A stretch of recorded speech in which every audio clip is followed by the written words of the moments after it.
Ladies and gentlemen, ಒಂದು photo ಬೇಕಾದಷ್ಟು ಕಥೆಗಳನ್ನು ಹೇಳುತ್ತೆ.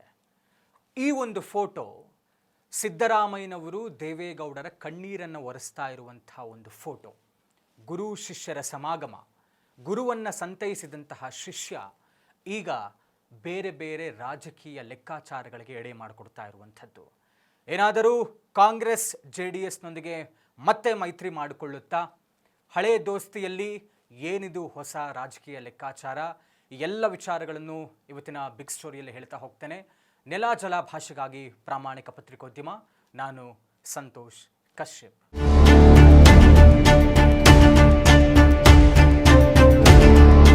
ಎಸ್ ವೀಕ್ಷಕರೇ, ಗುರುವನ್ನು ಸಂತೈಸೋದಕ್ಕೆ ಶಿಷ್ಯ ಬಂದಿದ್ದರು. ಸಿದ್ದರಾಮಯ್ಯನವರು ದೇವೇಗೌಡರ ಪಕ್ಕದಲ್ಲಿಯೇ ಕೂತು ಅವರ ಪತ್ನಿಯ ಅಗಲಿಕೆಯ ಸಂದರ್ಭದಲ್ಲಿ ದೇವೇಗೌಡರ ಕಣ್ಣೀರನ್ನು ಒರೆಸುವಂತಹ ಕೆಲಸವನ್ನು ಮಾಡಿದ್ದಾರೆ. ರಾಜಕೀಯವೇ ಬೇರೆ, ವೈಯಕ್ತಿಕವಾದಂಥ ಪ್ರೀತಿ ವಿಶ್ವಾಸ ಸಂಬಂಧಗಳೇ ಬೇರೆ ಅನ್ನುವಂಥದ್ದಕ್ಕೆ ನಿದರ್ಶನವನ್ನು ರೂಪಿಸಿಕೊಟ್ಟಂಥವರು ಸಿದ್ದರಾಮಯ್ಯನವರು. ಇದರ ಹಿಂದೆ ಈ ಒಂದು ಫೋಟೋಯಿಂದಲೇ ಬೇಕಾದಷ್ಟು ರಾಜಕೀಯದ ಆಯಾಮಗಳು ತೆರೆದುಕೊಳ್ತಾ ಇರುವಂಥದ್ದು, ರಾಜಕೀಯ ಲೆಕ್ಕಾಚಾರಗಳು ಬರ್ತಾ ಇರುವಂಥದ್ದು. ಯಾಕೆ ಅಂತ ಹೇಳಿದ್ರೆ, ಈಗ ಆಡಳಿತ ಪಕ್ಷವಾಗಿರುವಂಥ ಕಾಂಗ್ರೆಸ್ ಮುಖ್ಯಮಂತ್ರಿ DK ಶಿವಕುಮಾರ್ ಅವರಿಗೆ ಪ್ರಬಲವಾದಂಥ ವಿರೋಧಿ ಅಂತ ಕಾಣಿಸ್ಕೊಳ್ತಾ ಇರುವಂಥದ್ದು.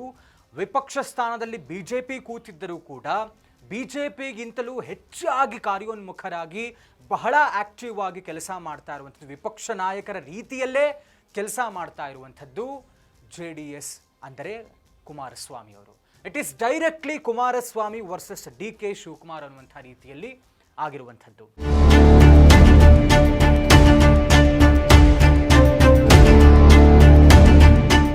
BJP ಪ್ರತಿಪಕ್ಷ ಸ್ಥಾನದಲ್ಲಿ ಇದ್ದರೂ ಕೂಡ, BJP ರಾಜ್ಯಾಧ್ಯಕ್ಷರಾಗಿ BY ವಿಜಯೇಂದ್ರ ಅವರಿದ್ದರೂ ಕೂಡ, ವಿಪಕ್ಷ ನಾಯಕರಾಗಿ R ಅಶೋಕ್ ಅವರಿದ್ದರೂ ಕೂಡ ಸಮರ್ಥವಾದಂಥ ರೀತಿಯಲ್ಲಿ ವಿಪಕ್ಷವಾಗಿ BJP ಕೆಲಸ ಮಾಡ್ತಾ ಇಲ್ಲ.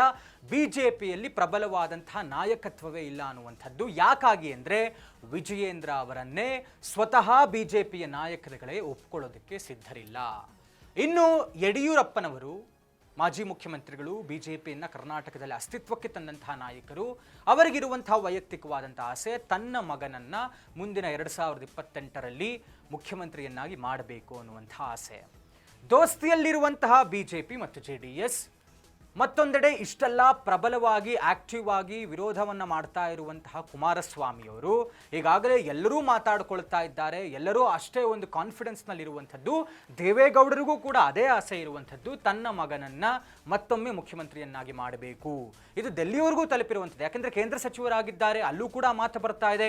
ಯಾಕೆ ಅಂತಂದರೆ, ದೋಸ್ತಿಯಲ್ಲೇ BJP ಮತ್ತು JDS 2028ರ ಚುನಾವಣೆಯನ್ನು ಎದುರಿಸ್ತಾವೆ, ಮುಂದಿನ ಮುಖ್ಯಮಂತ್ರಿಯಾಗಿ ಕುಮಾರಸ್ವಾಮಿ ಅವರೇ ಇರ್ತಾರೆ ಅನ್ನುವಂಥ ಚರ್ಚೆಗಳು ಕೂಡ ಆಗ್ತಾ ಇದೆ.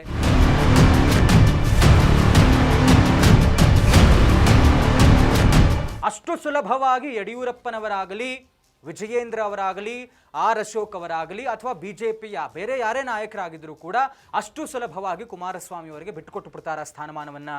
ಯಾಕೆ ಅವರಿಗೆ ಆಸೆಗಳಿರೋದಿಲ್ವಾ? ಇಂಥ ಲೆಕ್ಕಾಚಾರಗಳ ಮಧ್ಯೆ BJPಯಲ್ಲಿ DK ಶಿವಕುಮಾರ್ ಅವರಿಗೆ ಪರ್ಯಾಯ ನಾಯಕತ್ವ ಎಲ್ಲಿದೆ? ಯಾರಿದ್ದಾರೆ ಪರ್ಯಾಯ ನಾಯಕರಾಗಿ? ಯಾರೂ ಇಲ್ಲ. ಅದರ ಜೊತೆಗೆ ಸಮುದಾಯದ ಲೆಕ್ಕಾಚಾರ ಅಂತ ಬಂದಾಗ ಪ್ರಬಲವಾದಂಥ ಇಬ್ಬರೂ ಒಕ್ಕಲಿಗ ಸಮುದಾಯದ ನಾಯಕರು ಕುಮಾರಸ್ವಾಮಿ ಅವರು ಮತ್ತು DK ಶಿವಕುಮಾರ್ ಅವರು, ಅವರು ಕೈ ಹಾಕ್ತಾ ಇರುವಂಥದ್ದು ಒಕ್ಕಲಿಗ ಸಮುದಾಯದ ಜೇನುಗೂಡಿಗೆ. ಮತ್ತೊಂದೆಡೆ ಕುಮಾರಸ್ವಾಮಿ ಅವರು ಎಲ್ಲರಿಗಿಂತಲೂ ಕೂಡ ಆಕ್ಟಿವ್ ಆಗಿ ಪ್ರತಿಯೊಂದು ವಿಚಾರದಲ್ಲೂ ಕೂಡ ಆಡಳಿತ ಪಕ್ಷವನ್ನು, ಮುಖ್ಯಮಂತ್ರಿ DK ಶಿವಕುಮಾರ್ ಅವರನ್ನ ತರಾಟೆಗೆ ತೆಗೆದುಕೊಳ್ತಾ ಇದ್ದಾರೆ. ಹೀಗಾಗಿ ಏನು ಬೇಕಾದರೂ ರಾಜಕೀಯವಾಗಿ ಬೆಳವಣಿಗೆಗಳಾಗಬಹುದು. ರಾಜಕೀಯ ನಿಂತ ನೀರಲ್ಲ, ರಾಜಕೀಯ ಒಂದು ರೀತಿಯಲ್ಲಿ ದಿನಂಪ್ರತಿಯ ಪ್ರಯೋಗ. ಯಾರು ಏನನ್ನೂ ಕೂಡ ಸ್ವತಃ ಸಿದ್ದರಾಮಯ್ಯನವರು ಏನು ಹೇಳೋಕ್ಕಾಗಲ್ಲ, ದೇವೇಗೌಡರು ಏನು ಹೇಳೋಕ್ಕಾಗಲ್ಲ. ಆದರೆ ಈ ಒಂದು ಸಂತೈಸಿರುವಂತಹ ಫೋಟೋ ಏನಿದೆಯಲ್ಲ, ಇದು ಬೇರೆ ಬೇರೆ ಬೇರೆ ಬೇರೆ ಆಯಾಮಗಳ ಲೆಕ್ಕಾಚಾರವನ್ನು ಕೊಡ್ತಾ ಇರುವಂಥದ್ದು. ಮತ್ತೊಮ್ಮೆ ಏನಾದರೂ ಸಿದ್ದರಾಮಯ್ಯನವರು ಅವರ ಒಂದು ಅಂದರೆ ಅವರಿಗೆ ಆಕ್ಟಿವ್ ಪಾಲಿಟಿಕ್ಸಿಂದ ದೂರ ಇದ್ದರೂ ಕೂಡ ಅವರ ಸೂಚನೆ ಮತ್ತು ಸಲಹೆಗಳನ್ನು ತೆಗೆದುಕೊಂಡು ಇವರು ಏನಾದರೂ ಕಾಂಗ್ರೆಸ್ನವರು JDSನ ಜೊತೆಗೆ ವಿಶ್ವಾಸವನ್ನು ಗಳಿಸಿ ಇವರಿಬ್ಬರೂ ಒಟ್ಟಾಗಿ ಮುಂದಿನ ರಾಜಕೀಯ ದಿನಗಳನ್ನು ನಾವೇನಾದರೂ ನೋಡಬಹುದಾ? ಹಾಗಾದರೂ ಏನು ಅಚ್ಚರಿ ಪಡಬೇಕಾಗಿಲ್ಲ. ಅಥವಾ ಈಗ BJP ಹೇಳ್ಕೊಳ್ತಾ ಇರುವಂತೆ ನಮಗೆ JDSನ ನೀಡೇನಿಲ್ಲ, ನಮಗೆ ಅವಶ್ಯಕತೆ ಇಲ್ಲ, ನಾವು ಏಕಾಂಗಿಯಾಗಿ ಹೋರಾಡ್ತೇವೆ, ನಾವು ಏಕಾಂಗಿಯಾಗಿ ಅಧಿಕಾರಕ್ಕೆ ಬರ್ತೇವೆ ಅಂತ BJP ಹೇಳ್ತಾ ಇದೆ. ಅದು BJPಯ ನಾಯಕರುಗಳಿಗೆ ಸಾಧ್ಯ ಇದೆಯಾ? ಪ್ರಬಲವಾದಂಥ ನಾಯಕತ್ವ ಸ್ಟೇಟ್ BJP ಲೀಡರ್ಸ್ ಯಾರನ್ನಾರು ಕಾಣಬಹುದಾ?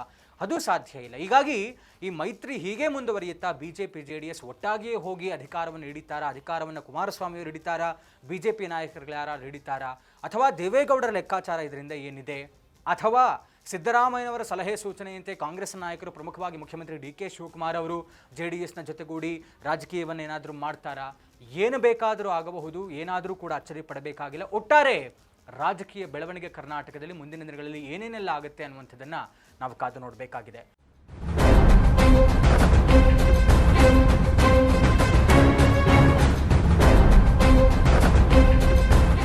ಇದಾಗಿತ್ತು ಇವತ್ತಿನ ಬಿಗ್ ಸ್ಟೋರಿ. ನೆಲ ಜಲ ಭಾಷೆಗಾಗಿ ಪ್ರಾಮಾಣಿಕ ಪತ್ರಿಕೋದ್ಯಮ. ನೋಡ್ತಾ ಇರಿ ಫೋಕಸ್ ಟಿವಿ ಕನ್ನಡ.